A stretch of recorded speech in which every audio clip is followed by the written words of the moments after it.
In der Unterkirche der Frauenkirche erinnert der spanische Künstler Fernando Sánchez Castillo mit einer bewegenden Installation an einen Moment der Zeitgeschichte, den 13. Februar 1982 in Dresden.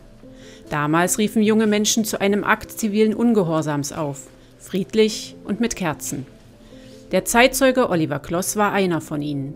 Für ihn ist diese Ausstellung auch ein Stück Biografie. Kunst ist ja immer eine ziemlich offene Angelegenheit. Letztlich könnte man auch sagen, es war eine soziale Plastik, was wir gemacht haben. Ne? Das hat auch einen Kunstcharakter. Das Werk führt den Gedanken weiter, eine Botschaft zu teilen. Sind es heute bei Sánchez Castillo Figurinen, waren es damals Flugblätter. Die Idee des Kettenbriefs war ebenso eine soziale Plastik, ein Kunstwerk, das sich verbreitet. Und in gewisser Weise ist sein Kunstwerk ein analoges, gut, jetzt enger gefasstes Kunstwerk in ähnlicher Weise. Mit dem Projekt legen der Künstler und der Zeitzeuge ihre Perspektiven übereinander. Beide wissen, wie prägend Zeiten politischer Enge und gesellschaftlicher Umbrüche sein können und wie wichtig es ist, Erinnerungen lebendig zu halten. Wenn man die DDR nicht erlebt hat, ist es schwierig, das so atmosphärisch zu beschreiben, weil fast alles ist anders als heute. Wir lebten in einer Diktatur, die die Staatsinsassen dazu heranzog, nette Staatsinsassen zu sein. Das ist wie ein Großgefängnis für brave Bürger. Das war das Menschenideal dieser Gesellschaft. Der brave Bürger, der mitmacht, möglichst hyperkonform sich einordnet und alles nacherzählt, was er vermittelt bekommt. Es war eine Zeit, in der die öffentliche Militarisierung oder die Militarisierung des öffentlichen Raums bis dahin ungekannte Ausmaße erreichte. 1981 gab es eigentlich in der politischen Landschaft der DDR fast nichts. Das war eine Zeit, wo an organisiertem Widerstand noch nichts existierte. In dieser Atmosphäre entsteht eine ungewöhnliche Idee. Ein unerhört leises, aber wirkmächtiges Zeichen des Aufbegehrens. Akribisch verfolgt auch von der DDR-Staatssicherheit als operativer Vorgang Ruine.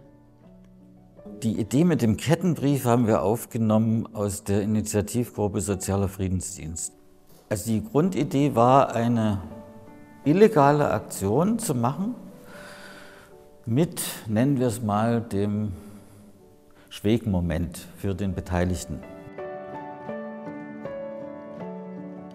Die Idee des Gedenkens an den 13. Februar war natürlich ideal, weil sie schwerlich diffamierbar war. Wie will man jemanden verübeln, dass er an einem Gedenken der Zerstörung Dresdens im Zweiten Weltkrieg teilgenommen hat? Also sozusagen eine Friedensaktion, dazu noch die Aufforderung, Kerzen mitzubringen. Gemeinsam mit Thorsten Schenk und Johanna Kalex verfasst Oliver Kloss den Text für ein Flugblatt. Mühsam und heimlich wurde es zunächst per Schreibmaschine vervielfältigt. Wir hatten einen Entwurf in der Winzerstube geschrieben. Johanna Kalex hat da sozusagen das mitgeschrieben, den Entwurf, den wir am Abend zusammengefasst hatten. Und dann haben wir uns anschließend, 2 oder 3 Tage später, in der Mokka-Stube getroffen am Altmarkt.